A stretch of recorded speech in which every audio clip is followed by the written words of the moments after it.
আজ আমি তোমাদের হরাইজন্টাল ফিগার এইট করা শেখাবো। তো হরাইজন্টাল মানে তো বুঝতেই পারছো, লাইক হিপটা কিন্তু আপ ডাউন হবে না, আর হ্যাঁ নিজ কিন্তু সফট রাখবে। হাঁটু লাইক সুপার স্ট্রেট রাখার দরকার নেই, বেন্ডও রাখার দরকার নেই, হালকা লিটল বিট সফট, যাতে লাইক এরকম ভাবে হালকা নিচে ঝোঁকা যায়। ওকে, দেখতেই পাচ্ছ এরকম। হ্যাঁ, তো স্টেবল দাঁড়াও, দুটো পায়ের মাঝখানে হালকা একটু দূরত্ব রাখো। এবারে ডান পাশের কোমর দেখতে পাচ্ছ, ডান দিকের কর্নারে পাঠাবো আমি।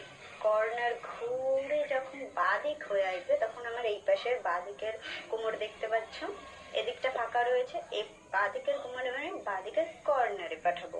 আবার এটা ঘুরে আসবে, এদিকটা আমার ফাঁকা, তো এদিকের ডান দিকে আবার আমি কর্নারে পাঠাবো, ঘুরে আসবে, আবার বাঁ দিকের কর্নার ঘুরে আসবে। এই মুভমেন্টটাই কন্টিনিউয়াসলি করতে থাকো। নিজ কিন্তু সফট রাখা চাই। ওকে, আর হ্যাঁ চেস্ট স্টেবল, লাইক হালকা লিটল বিট আপ থাকবে। ওকে, হালকা। অ্যান্ড এই মুভমেন্টটা করতে পারো তুমি, কন্টিনিউয়াসলি চালিয়ে যাও, দেখতেই পাচ্ছ। And this is your horizontal figure eight.